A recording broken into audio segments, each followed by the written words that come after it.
Thank you, everybody, for coming. Great to see so many familiar faces in the room, which I didn't see when I walked in. And good to see some new faces. So make sure you introduce yourself afterwards to us. My name is Ruth Lawrence, and I'm a director, producer, sometimes a writer, and for a long time I was an actor. I actually worked at the Nickel, and myself and Elling sort of overlapped at the Nickel, and then when I saw that he was more competent than me, I said, you should take this on much more. So I got a talent for recognizing competence, which I really enjoy. I can attest to that. And over here, to this side, are the stars of this conversation. I'm going to start with Mary Walsh over here, star of stage, screen, in front, behind the camera. She's done it all. She wins awards every time she does something. Mary's had are you okay if I make up a bio for you? A what? I'm going to make up your biography, if that's okay. Sure. She's had a 5+ decade career, much of which actually started in this very building upstairs, I would think. No. No? No. It started at the Little Theatre at Munn. and the basement theatre at the Arts and Culture Centre. This only came around after. Later. 79, we took over the hall. Right. Yeah. That's right. And so, boy, yeah, we'd already been working. Oh my God, they preceded the hall. Yeah. And so we're going to hear a bit more about Mary's career very soon. And then closest to me here is Santiago Guzmán, who I actually chose people on two sides of their careers. Santi's been working for just under a decade. We discovered the other night, I was saying a decade. It's about 9 years. And has also been working in film and theater, in like multiple roles as well. So basically when Elling reached out and presented this topic, which I'm always interested in, I thought, okay, I want to talk to someone who's can look back on a career and is still quite actively working, and someone who's been actively working and is looking forward to doing a lot more work. So, first of all, Elling wrote me and said, can we do a discussion, a conversation about how do you balance doing your own creative work, working for other people to make a living without burning out? And I said, well, I'm not going to use the words burning out because I don't believe in it, and neither do either of these fine folks in front of me. Because you can have a very healthy career of creation while also, I believe, working for other people and with other collaborators. And it's hard to get work, though, Ruth, with other people. I think you have to start creating. Excellent. And then go from there. We're in because it. it's not right here in our, I guess in New York that idea, I remember visiting Bob when he was married to a woman named Mary from Philadelphia and New York. And she couldn't get arrested, and she was there in New York trying to get work. And we were here, working for the box office, right? Creating stuff and feeling, and I just, and it's snotty of me, I know, but I just kept saying to her, why don't you just do your own work, But we did it because we had to, because who was going to give us any work anyway? There was nothing in place. There was no structures or anything. Nobody was going to say, well, we're going to need somebody who looks like Mary Walsh to be in something. But, so we had to create our own work. So I guess that in that way, and, pioneers always, say things like that. Everybody should be out chopping down those trees, building their own log houses, But I do feel like the people who seem to have done the best are the people who created their own work initially, and then people saw it, and then they went, boy, I'd like to get, Santiago in something, or Santiago should run the Playwrights Workshop. I'll give you my number, Mary. Don't worry about it. But that's true, and actually, that I think almost exactly the words that Mary said, I'm almost certain I said the same thing to you. Mm-hmm. So, well, and I think for me, I'm originally from Mexico, born and raised. I moved 11 years ago to Newfoundland and Labrador. And I think I do have so much love and so much passion for this province, for this community, because I feel like I became the artist and the human being that I am because of this community, because of this province. Because one of the first things that I learned when I moved here was that you had to create your own work. Yes. And I was just like, oh, because in my head, I came here to become an actor. That's the only thing I wanted to do. And then when I realized that I had to just diversify my skill set from the get-go and be like, okay, if I want to be working actively, I need to learn to do a little bit of everything. And I will say that since then, I have been doing a little bit of everything.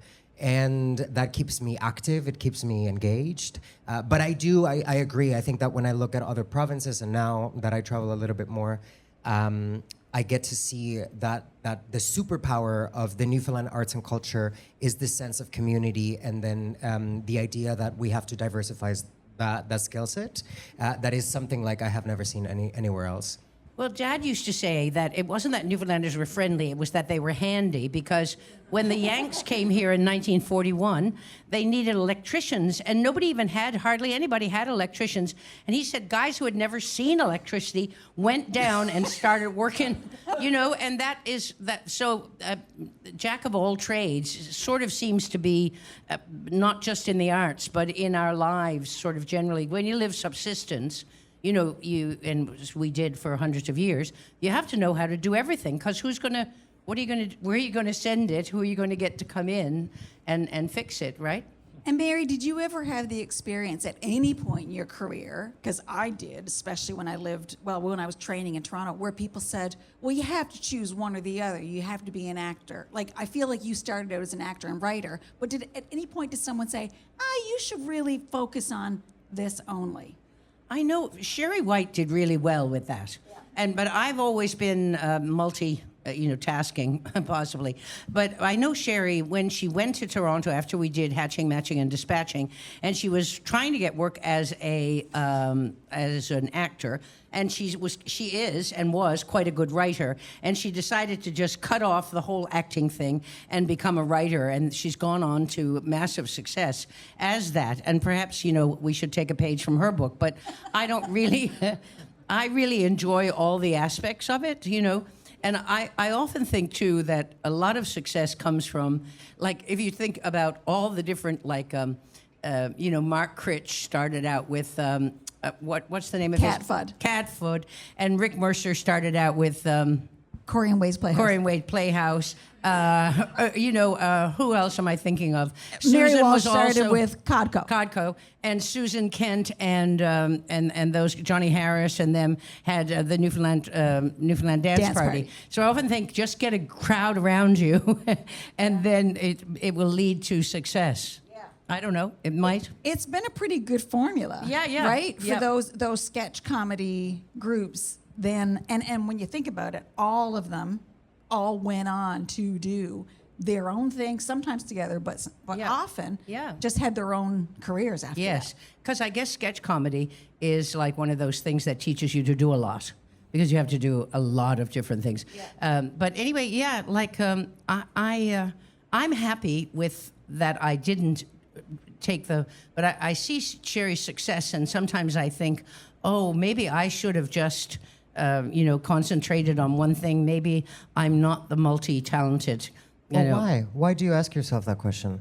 I know. I just, I don't know. Because Mary, not only are you writer, director, producer, you also write novels. She's got her second book out now. So, you're doing way more. You know what I mean? You're doing way more than simply performing or even doing theater or film. You're a literary success too. So, you haven't let that stop you. I'm right. No, the thing is, I was just thinking about that. I'm often embittered that I'm not in the writer's room. I think I write things. I've written sketches, and I guess I wanted to be wanted in a way, even though, we've always done our own work and created our own work and depended on ourselves and did that, this hour is 22 minutes, the Codco TV show, all that. We did that ourselves, and somebody kind of, got the money together, not us. Yeah. And, but then, recently, I did this show in Halifax called... I don't know the answer to this the one. Institute, Oh, the Institute, which right. is a big American show based Stephen on King a Stephen thing. King novel. And I was in it in the first season, and I was a character, Annie, which Annie in the novel goes on to the end, but in the TV show, they killed me in the third episode. But then, here's the good news, and I can't tell you how good it made me feel. The producer called me and said, the producers and myself and Stephen King said, I don't know why we got rid of her. She was really good. And then they brought me back in the second season as Annie's twin sister. But it wasn't That's as a fun soap opera. it wasn't as much fun, honestly. It was all full of pseudo-scientific gobbledygook. So you really have to be careful about what you wish for. Yeah. Yeah. When, so you go ahead now. Well, You there was tell us. something that I was just thinking about because when I moved to St. John's in 2019, Ruth approached me through the Nichols Next, what was it called? New Voices program? Yeah. Oh, yes.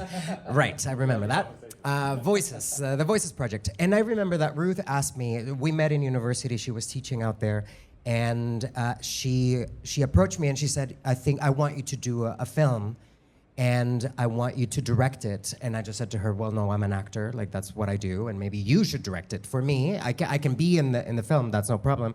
And she was no, I think you need to direct it, and I think I'm gonna also get you to write it. And I was just like, oh my God, what is this? And to me, what I find really funny is that even though like nowadays, most of the things that I do are more theater focused, I always go back to that idea of like that call that Ruth gave me about like writing this story. So I did, I wrote something that was very personal to me at the time, which was, like trying to express love in your second language and finding that, challenge, because that was exactly what I was going through at the time. It's hard in your first language, too. We'll take it from a pro. But I remember when the show premiered in 2019, I had just moved to St. John's, and I ended up writing a very specific short film where it was about a Mexican person who, was falling in love and whatever. So then I remember telling Ruth, like, well, who's gonna play this Mexican guy in St. John's? And then I was like, I guess I need to play it. And then we found Tamara Segura, directed the film. So she's a Cuban filmmaker, and so she speaks also both English and Spanish, which was great. But one of the things that I learned from that experience was that my face was on the poster, and I became the image of my film. So even though it was my story, it was my face, and then I understood the impact of being able to tell your story. And I think that to me, I became a writer also out of necessity, because I couldn't see myself represented in the stories that we were telling here in Newfoundland and Labrador. So that was the thing that I just went, okay, boom. And then, subsequently, I started directing just to support. And that's the other thing that, for me, it's also about uplifting each other, which is something that I received very early on in my career. And it's a part of my practice, helping each other. And definitely, Mary has also done her part of that, too. Like, Mary, as you have succeeded, you have brought many people along with Ruth, you. And sometimes I would like to feel that I did it because I'm such a good person. But really, I did it because they're so talented. I wanted to use those people, right? That Like is you want to be working with them. But I was thinking when Santiago was saying, well, who else is going to represent? I was a big novel reader growing up, and nobody ever told. I'm talking about now not race, but class. That very few working class people write the story of the working class. And then once upon a time, back in the 50s, there was a huge explosion in England, where the working class, there was all, the plays were all working class, all the actors, Richard Burton, they were all from Wales, all Welsh minor.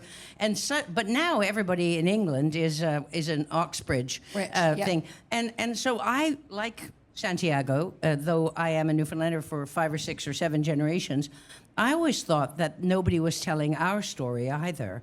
That just exactly the way that we are, like nobody. If you go to Stratford, you don't see yourself represented. Whereas if you go out to Perchance on a good night, you might see something like, that you feel like, oh, they got That's it. They're taking the piss there. That's just like, like I remember seeing Midsummer Night's Dream with Andy, and Dave Sullivan was Ariel. Was it Ariel in Midsummer? Anyway, the fairy. Puck. He was Puck. Puck. He was Puck. He was so brilliant. And I understood things that I never understood when I saw it at Perchance, whereas I've seen so many things at Stratford in England and also in Stratford in Canada, which, is just like gobbledygook to me. But yeah, that thinking, nobody's telling this story. It's a good story. Maybe I should do it, right? Yeah. Side note to that, Mary, interestingly, years ago when I was working in Trinity, with the festival there, we started doing Shakespeare shows, and people would come up to, like, tourists would come up and say, "Who adapted the play for you?" And we were like, no, what do you mean? This is Shakespeare. This is his script. They were like, no, who adapted it for Newfoundland? And we were like, we don't understand what you're talking about. And they were like, we understood every word you said. Well, Yeah. Oh, that's because we have a similar accent. It was like, oh, I see. People didn't understand that. They always thought that it was, it had to sound like something else. Yes, So, exactly. Which takes it so far away from you. Yeah. When Ruth talked about that, I remembered seeing her coming in. It's that Shakespeare play where they say chased on stage by a bear, but Ruth was in the prow of a dory. A boat, yeah.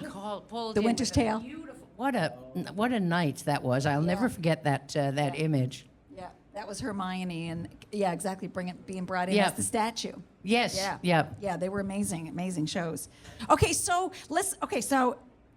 I said to Al, okay, we still got 12 minutes before we go to the audience. Okay, so I'm going to give you guys lots of time to ask questions. But okay, so tell me, each of you, what is a creative project like to you where you so far, I know you're early and you're later in your career, but what is a creative project that you've worked on that you felt the most fulfilled by? Like, I'll let you go first because you got more to think about. Mary's like, I got to pick from 500 shows. But is there a project for each of you where you went, okay, I was really fulfilled by that because I got to do something that really meant something to me? I think when we did We Are Here, my TV show for Bell 5, that was when Bell 5 was starting doing shows. We pitched the idea of doing like a documentary series talking about immigrants in St. John's. And I thought that was really important to me because, I was really intrigued by several monuments and sculptures across the city that had a cultural relationship to a community and that nobody knew about. And that was the thing that I was like so drawn to, like trying to, I'm constantly thinking about my relationship to this place, to this land, and my relationship to my homeland. So as I was like trying to make sense of this, I was like, okay, but like it's not only me, there's also other communities. And learning about the history of Newfoundland and Labrador migration, thinking about the Chinese community, the Portuguese community, the Basque, who had a big impact in, the arts and culture as well. So I think that to me, that was the most exciting, one of the most exciting things that I have done, where I had the agency to say, okay, this is the story that I'm pursuing, that I'm investigating. This is my approach. But I think that to me, the biggest thing or the biggest takeaway was that I think at the end of the series, we shot like 6 episodes? 6 episodes, yeah. 6 episodes. Ruth directed 3 of them. Tamara directed the other 3. I think that at the end of shooting the films and then editing them, I understood the direction of the show and my approach to the storytelling. That even though like I go back and watch that first episode and I go, yeah, that's okay. But then by the end of the 6th episode, I just go, oh, that's how you go into the story. And I mean, I was really excited about doing more and but time. We didn't get to do more. I We know. didn't get to do It was more. too bad. But I learned a lot too at the same time. So in that case, you researched, wrote, hosted, and also you chose who the guests were, so you had to do that kind of work too. Yeah. So it was like a lot. Yeah. A lot of role. You were doing a lot of roles in that. Well, and I think that in terms of like artistic agency, like that was me, right? Like that was me picking the countries, the cultures that I wanted to talk about, the people that I wanted to speak to, the approach, like what were the things and how we were going to show them. And then obviously with your direction and Tamara's, we decided how we wanted to do that. But that was the thing that I learned so much. And that ultimately, to me, at the end of the day, what I want to do is not only for me. I understand that there will be somebody watching. And my hope is that Newfoundlanders and Labradorians, as well as migrants like me, can find their place in this community. So that's why I do what I do. I'm pretty sure, and correct me if I'm wrong, but I think you got a producer credit on that too, and that sometimes makes a difference in terms of. I think so. So it sometimes makes a difference in terms of what input you get to have. Okay, so Mary, how about you? Well, when we took over the hall in '79, and then we started a gallery and we started a theater company, and we did it just to keep the hall open because we didn't know how else to do it. And Ray Cox, knew how to get money to do it. And then I did a show called Terras de Bacalhau, which was about the Portuguese community and their relationship with the... then we did another show called Making Time with the Yanks, which was about the American invasion, the friendly invasion in '41. And then we did a show called...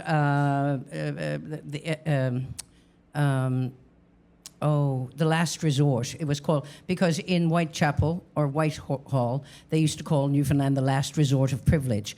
And when we gave up self-government in 1930-something and gave... and I was so ashamed of that when I started to look into it, but then I realized, so did Germany, so did Italy. A lot of people gave up democracy in the 30s, and we did that with alacrity, and just without any vote or referendum or anything, the government just dissolved itself. And so we did a play about that, and Richard Squires and stuff like that. So, doing the work, you learned a lot about everything about here. And I loved that. And so I was the program animateur at the time, and I worked with, great people. And so what we would do, our process was we would decide on what we were going to do. Then we would do an enormous amount of research, as much as we could do in 2 weeks. And then we would... Well, you had a few people all that we working had on no it. money.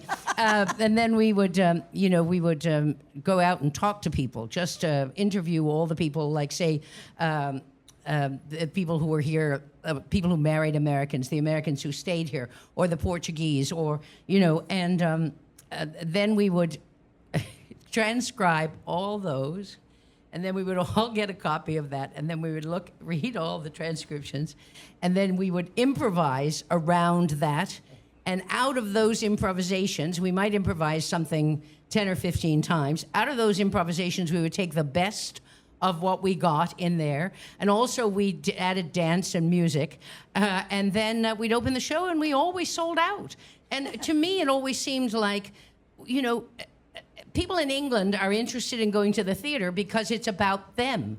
And they love it, and they love to see themselves, and they love to see Shakespeare, and they love to see the contemporary people. People in Newfoundland want to see the stories about them, too. I mean, we're just other human beings. New York is busy because it's all stories that happened in Brooklyn or on Fifth Avenue, or, you know what I mean? Yeah. And yet we continually, of late anyway, think that we have to, bring in these well-crafted 3-act plays. Like, who the fuck wants to see a well-crafted 3-act play? I'd like to know. But anyway, that's... So just like Santiago, our careers are so alike. What I loved doing was learning everything, not everything. That's good. Learning everything about this place. If you want to know anything, just ask me. No, learning so much about here and having such fun with a crowd of really talented people who were putting it on. And then, having people come and just selling out and holding over and taking it on tour across Canada. And it was just remarkable and wonderful. Yeah. It's amazing because actually, as you talked, you're right. Like there are a lot of similarities in your stories. For one, it's theater, it's film. It's like many sides of it, right? Okay, so now I want to ask you the opposite story. In a way, what's the most fun or creative experience that you've had in something you didn't necessarily start, but that you were brought into? Because part of this conversation is like, how do you make a living and do your own thing? but you must have to have fun when you work with other people too. So Mary, I'm going to let you answer that first because you look like you're rearing to go to answer. It's just, I was thinking of, the Untitled Newfoundland show, which is now called Below. We had such a great time because unlike some television shows that are produced here, they hired a shitload of Newfoundlanders. And so, we were out shooting at Buster Fury's bar, and it was like all the Newfoundlanders were sitting in the living room because Buster and his wife had given us full reign of the house, and we were just time. Even when they were rolling, we were just signing to each other and laughing, and just so much fun. We had such a great time, and it was because I don't think I've ever felt so comfortable, but it was because I was just surrounded by the crowd, you know what I mean? And there was, of course, Josh Harnett and other people, but Willow Kane was up there with the crowd. That crowd, Yeah. But then there was all of us, the support actors, all just having a ball. So this is but the apparently the producers had a terrible And time. that's the Netflix. That's we didn't. That's the Netflix show, right? Yeah, Okay, yeah. it's called Below now, is it? Yeah, it's called Below. Oh, okay, I which didn't is know a that. stupid name because breaking news. nobody can say below. Even if you go below, I know. people think you're saying come in the bathroom and we'll do a line of below. I know. I thought you said blow too. I was like, now called Blow, and I was like, Yeah, why Blow? What's this Yeah. project? Anyway. Okay.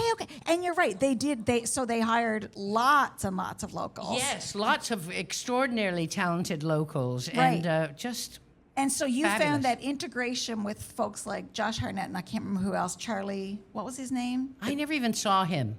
Oh, you never saw Charlie, what's his name from Stranger Things? I saw him. He was learning how to ride a trike, an ATV, the day that I saw him. He was learning how to do it, and I was like, buddy, just let me get on. I wanted to show him, and I was like, I've only ridden one once. What was his name? Charlie what? Heaton, I think. Heaton, that's right. Yeah, He's yeah. English, I think.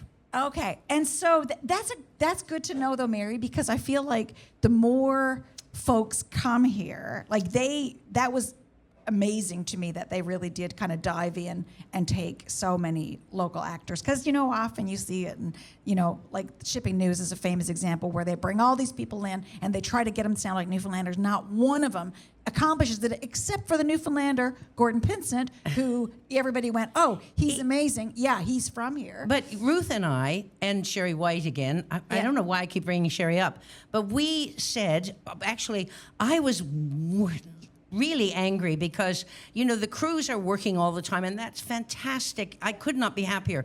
But in terms of creative, who are they hiring? They're not hiring the ones that are going all the time. They're not hiring the creative. And so I was whining on about it, and my assistant at the time, Jill Daw, who's who's now working with Picture NL, actually, she said, we need to offer the producers an incentive to do it. And so Ruth and myself and Sherry went in and said, we need to put the creative up at the top to get tax credits. And they went, oh, you can't do that because it has to go through the legislative blah blah blah. So then we wrote letters to the thing, and now they're going to do it. So they're going to put the more creative. Yeah. I know.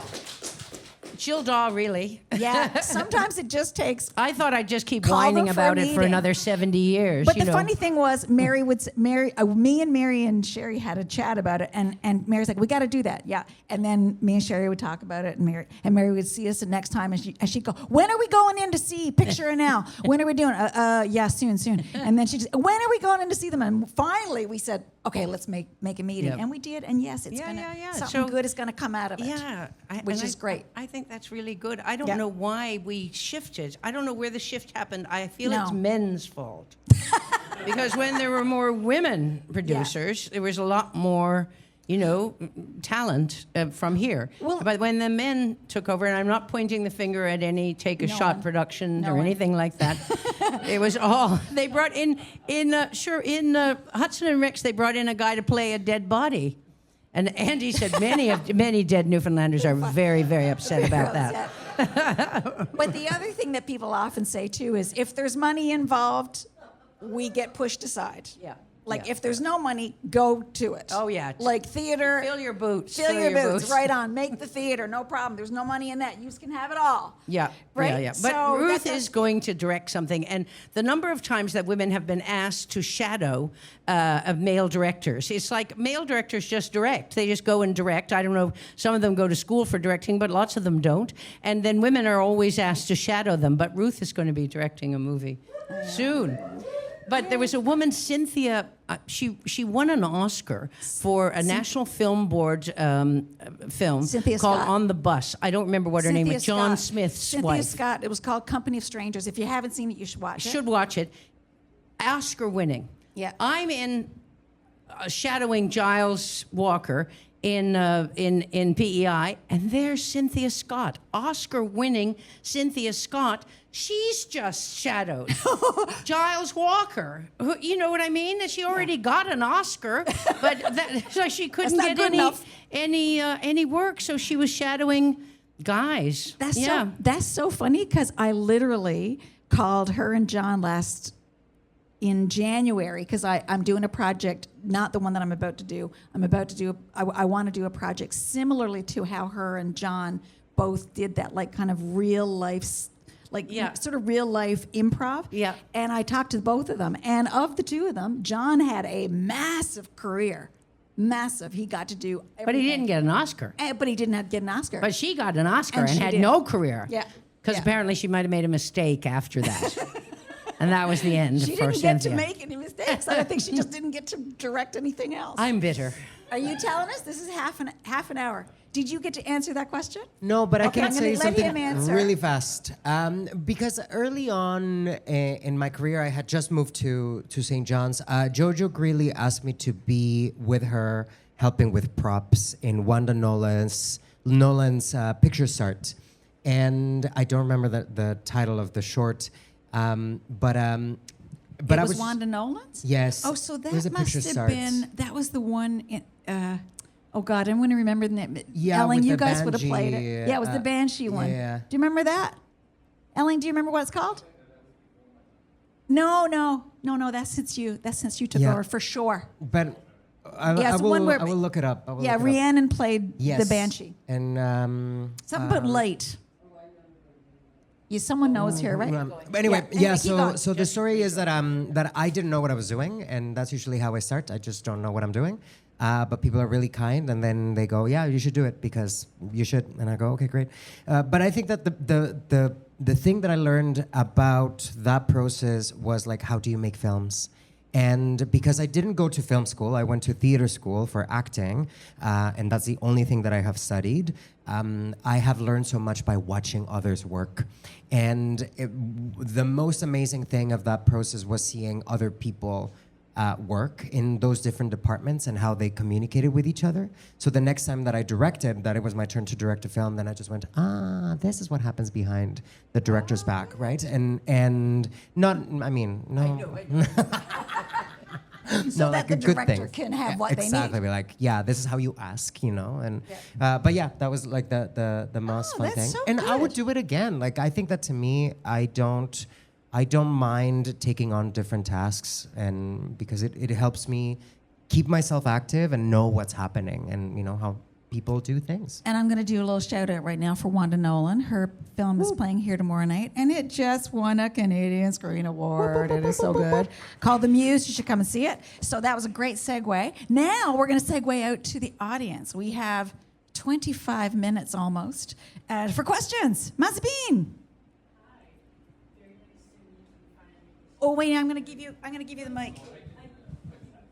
You got it? Okay, perfect.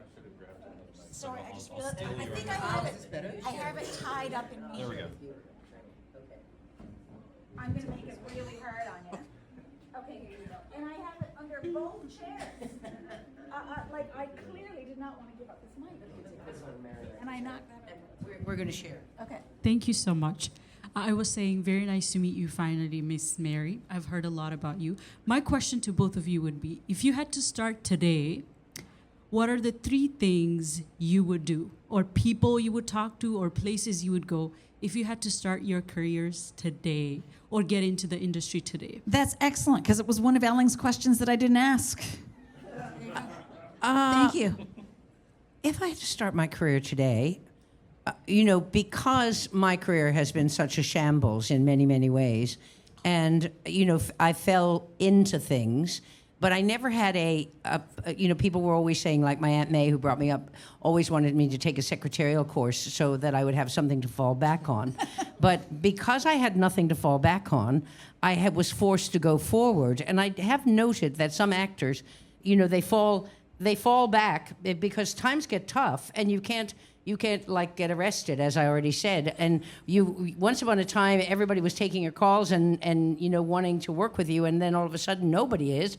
But there was nowhere else to go. I thought, what am I going to do? Go back on the PA at the arcade, and the arcade's not even there anymore. So I didn't really have a place to go back, and so I would stop, giving.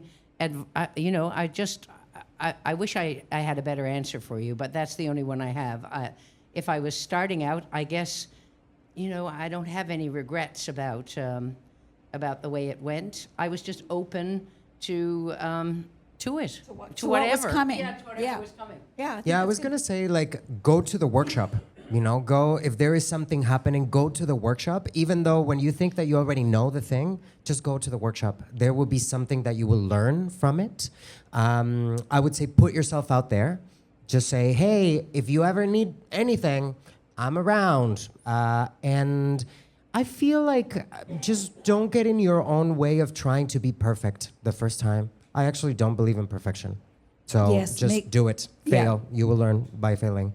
I think I directed a film, sorry, Ruth, but I directed a film a few years ago, and it was very early on in my career, and I had no idea how to direct. And I remember knowing that I was so terrified, and because I really wanted to do a good job, but I didn't know what I was doing. And I remember like leaving the set after we wrapped, knowing how I could do better the next time. And I think that's the most valuable thing, that I was just like, I'm just gonna throw myself out there, I'm just gonna try my best, and I am going to pursue that piece of knowledge that I'm missing. And then after I finished shooting the film, I was like, oh, that's how you direct a film. Here's what I think. Stick with your vision. Don't let anybody else push you around. Like I did the first film that I directed, Triffy. It was like a $4 million or $6 million film, I don't know, but it was out of Montreal Cinémaginaire, and Denise was a powerhouse. And Johnny Harris should have been playing the Ranger in there. I knew that. But she wanted to get Freddie Wanawak, who was very popular in that show out of the prairies at the time. Corner Gas. And I just gave in all the time. And I noticed that Skeet, which is a really fabulous film, Nick Sexton worked with his mother, Mary Sexton, who is also a formidable force, and he edited that film 3 times. Like, he just went and said, no, we have to do another edit. No, we have to do another edit. I've never had that kind of guts. I just fall, like I try to be strong, I fight, and then when push comes to shove, I fall back. And I just think it's not worth it. In the end, Triffy, I fell back on. Hatching, Matching, and Dispatching, I just kept going with my own vision of what I thought it should be. And neither one of them was successful, but Hatching, Matching, and Dispatching, I feel really good about. And Triffy, I just, you know what I mean? It's just, it took me another 10 years to direct film again because it was such a horrendous experience. Okay, so I'm going to say something that goes along with both what both you said, and Santi would have heard me say this before. So, do you mind if I answer the question too? So I like Santi talked about. I made a lot of short films before I made a feature because I also did not go to film school. You did too, right? Yeah. You leapt into it, which is that is pretty amazing, though. No, I don't think so. Yeah. I don't think so at all. You can do that if you have a successful TV show. Yeah, exactly. You can leap in. Will give you the $4 million. So I made short films as my film school, and then I didn't really think about, like, I didn't push them towards festivals. I did not do the thing that most filmmakers are supposed to do, which is push them out. I was learning through making the films, which was good enough for me. That was my film school. And by the time I made all my mistakes and like I could not watch my films sometimes, when I got to make my feature, I gave myself permission to cut the cringe, as I put it. it became my motto. I said anything that, because when I would look back at my other films, I was like, I had a hard time watching them with other people because I'd be like, oh my God, I can't bear the thought that I kept that in. And so sometimes, like something like you just said, Mary, like if someone pushes you into doing something that you really feel is wrong, like it was not your vision, and it made me cringe, I just gave myself permission in Little Orphans, and we were editing in a pandemic, so I had time to do it. I said, I'm just going to cut everything that makes me cringe so that when I'm happy with it, it can go out. And I didn't care if it made other people cringe. Didn't want it to make me cringe. And so I follow that motto now. I just go, if it's making me cringe, it has to go. Sometimes it means a lot of things have to go because it might be one thing that holds a whole bunch of things together. And I don't do this in your short films. Use them to learn. But when you get to the point of like something that you feel like, okay, that's got to go out to the world, stay true to your own vision, like Mary said. Just go, this is my vision. I got to cut everything out that does not feel like me. And that's what I've done. So it's working for me. I don't know if it's working for other people who are watching the movies, but it works for me. But all that psychological psychobabble that's on the thing now, they always say that thing, which is profoundly true and yet so facile. There is only one you, and so that your vision is worth it because nobody else has that vision. Like and of course, you know, as a young artist and starting out, you're constantly copying what you think, what you liked, and taking it in and taking it in and taking it in. But those things, like Ruth said, when you feel like, oh, you know, but people will like that. Somebody will say, no, people really love that. You go, but it makes me feel, just get rid of it. Yeah, like Ruth said. Yeah. Okay, another question? Yeah, Jana. Oh, wait, no, we're going to bring you back a mic, Jana, so we can all hear you. Happening. All right. Jana's film's playing tonight in the next screening. I'll do a type 5. So, this is awesome. Sorry I was late. I took a day job that I ran from. I think it's really cool that you don't believe in burnout, but I feel like I'm chronically burnt out. I'm glad you're here because we talked about it. So it's like anybody that like lives that gig life and does all the different things. Like I think I've worked with all of you in very different capacities. I always feel like I have to book off time for my own creative stuff. Yes. But like financially, I'm eating like rice for that week and not driving my car around. Like I turned down a job for you to do Sketchfest, which fed my soul. But then I was just like, okay, I need work now. And then when I was supposed to fill in for a week in a production office, and then I was gonna book off this week to just do nickel, and then I was like, can you work next week? And I was like, if I can leave by 5. So I don't know. I'm rambling, but like, how?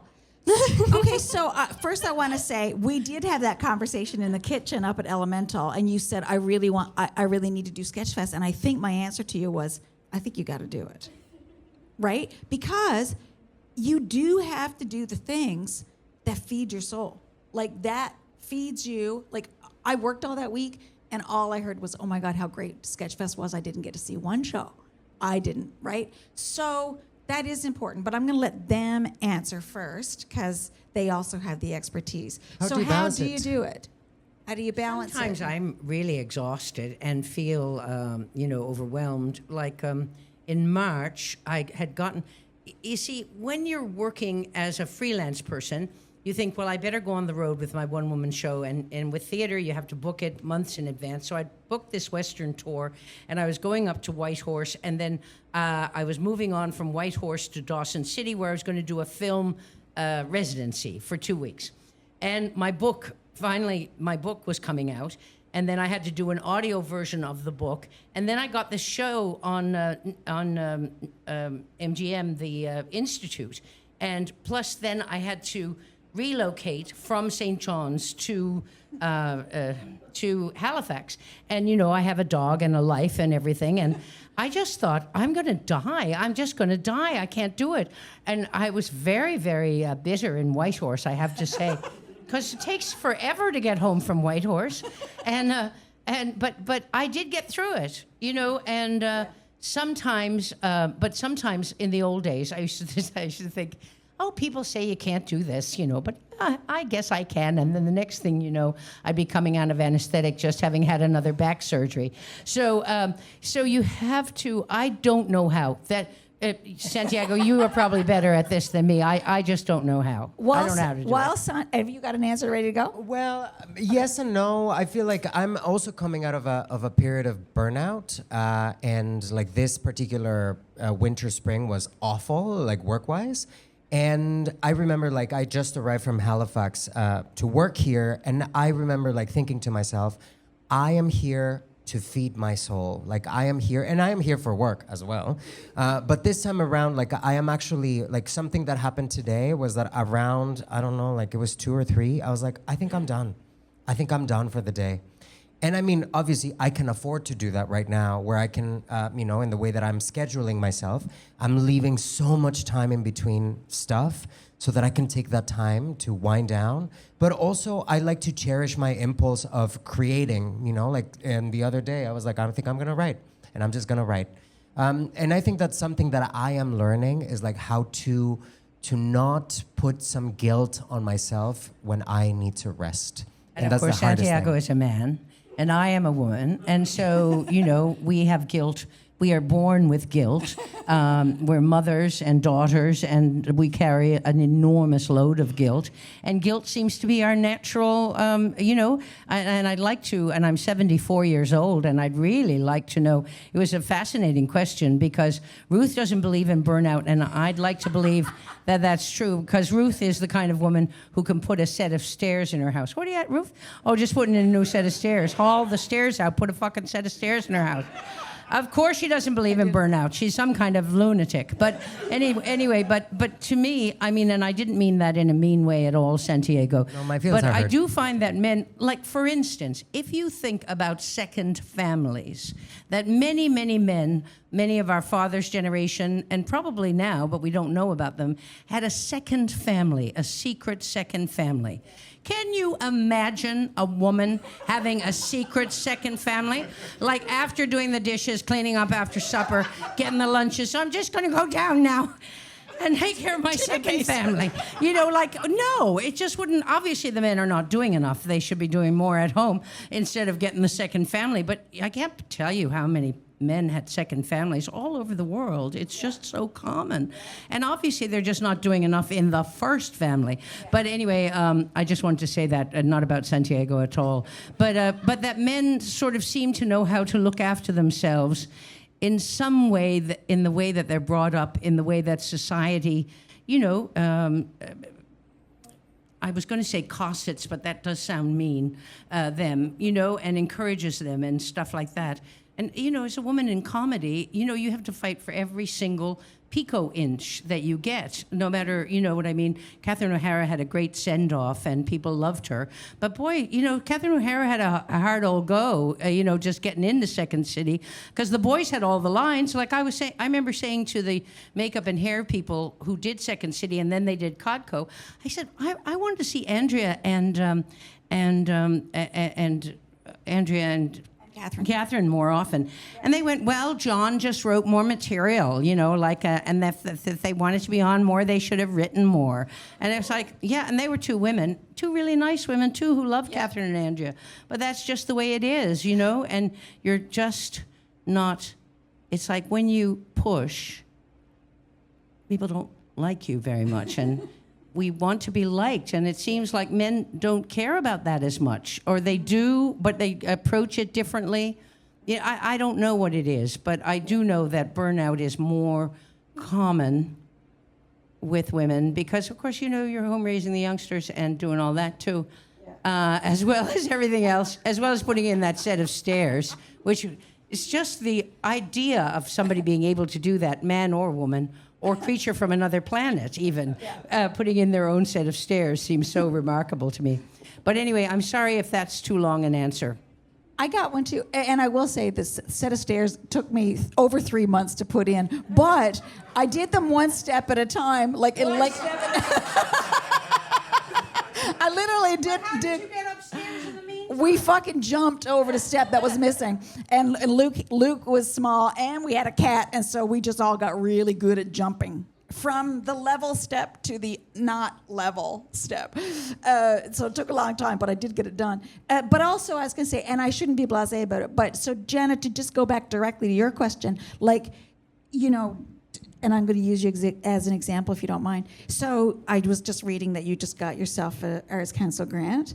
And so you take that week, like I'm just going to use you as an example, so that's okay for everybody. So you take that week for yourself to do Sketchfest. You turn down the one job. You take the other one because you got to live, you got to pay your rent, you got to do that. It is still in the work that we're doing, right? Like you're still managing to make it like within the film world, TV world. And then you go, I'm going to write a grant now, and you write a grant and you get the money. They're few and far between. Like someone said to me one time, oh my God, you can't feel bad for me about not getting my grant because you get every grant that you go for. And I go, I don't know where that fallacy came from, but okay. You know, so you do. You take those opportunities, and now that you have your grant, it almost assures that you're going to take your time at some point to write that piece, and I wish you very well with it, to write that piece or make that film, whichever it is. That's how we do it.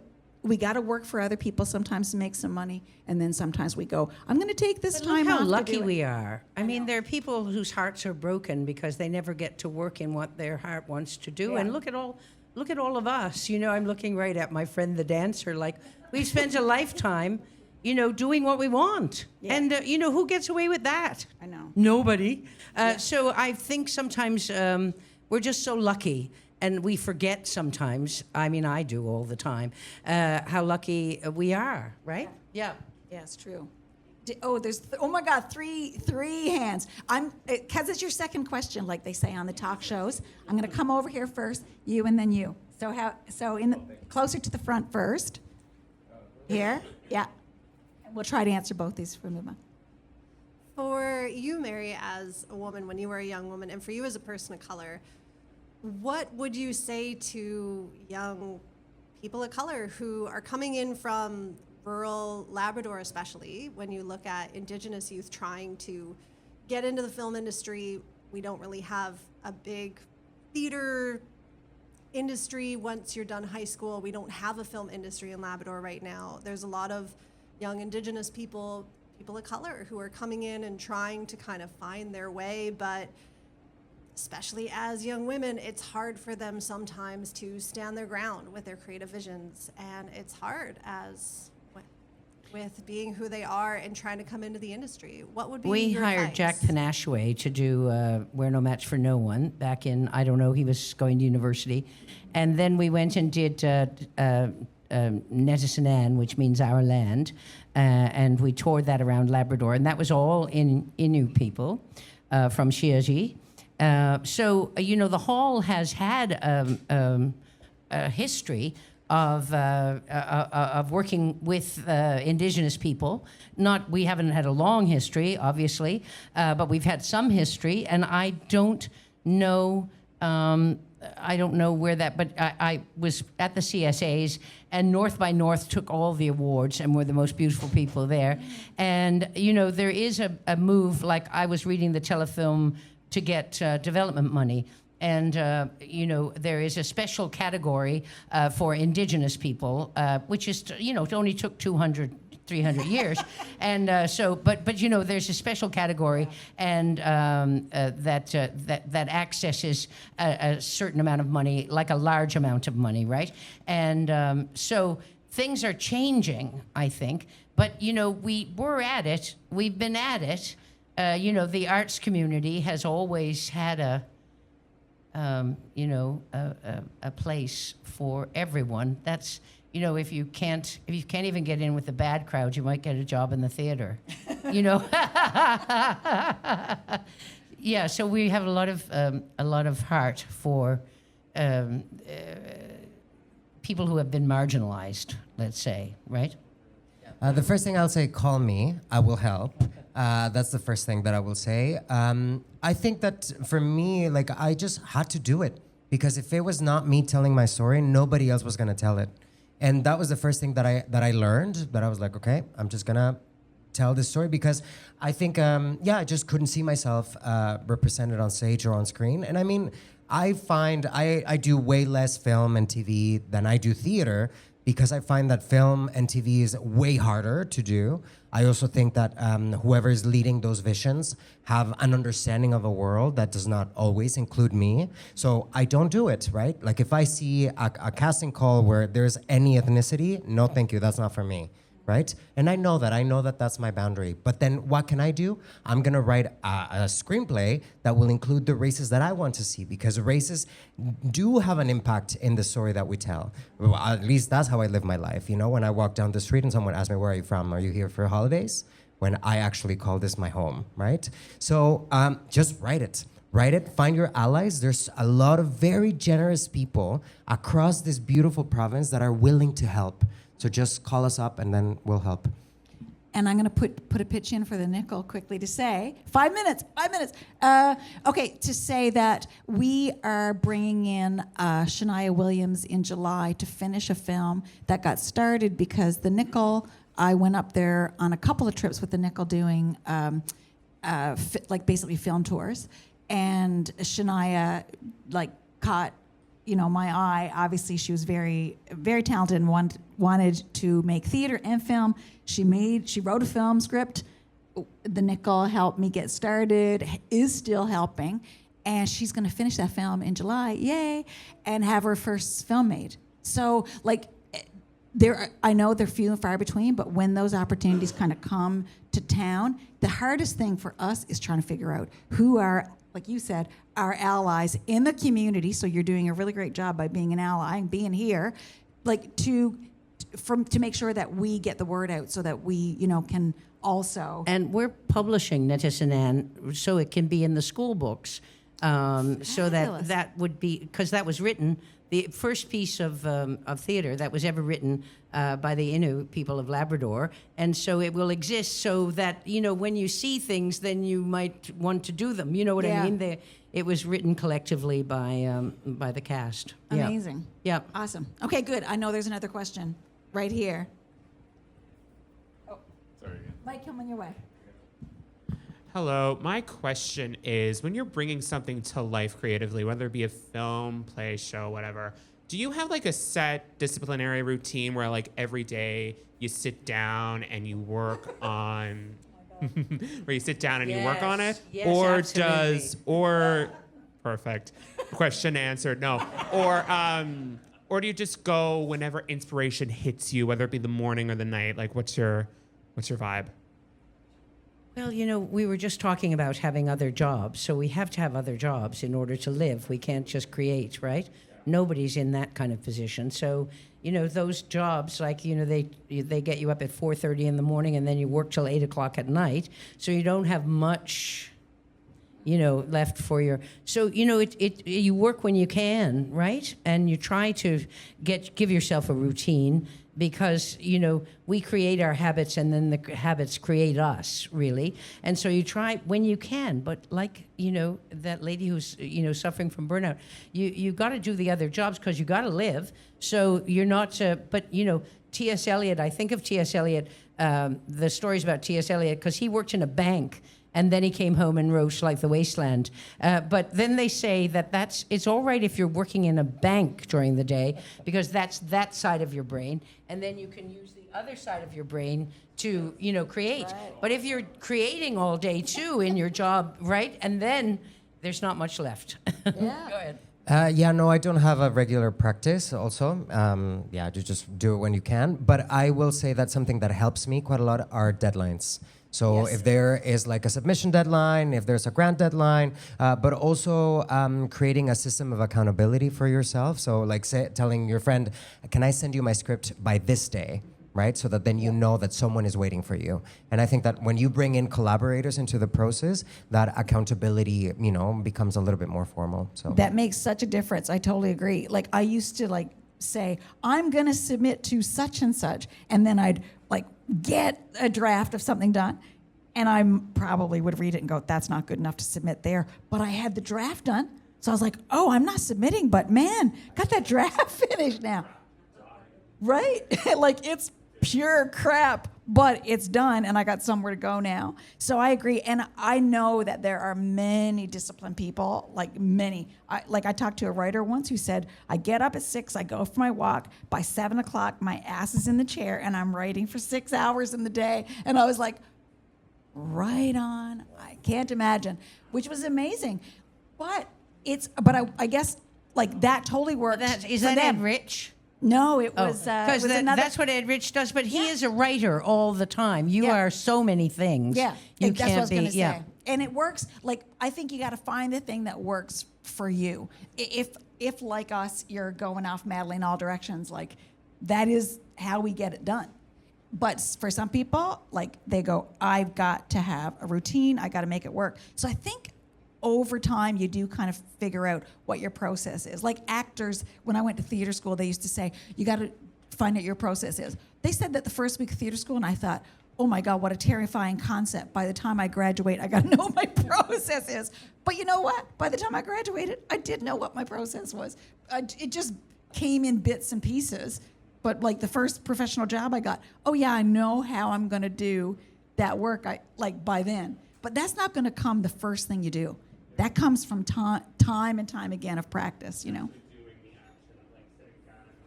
Yeah. Exactly. And it'll look different for you. It'll look different for you. It'll look different for everybody, I think. Yeah. So I know we got to wrap up. We do. We got to wrap up. You guys have been amazing. We've only gone 2 minutes over. That's pretty good.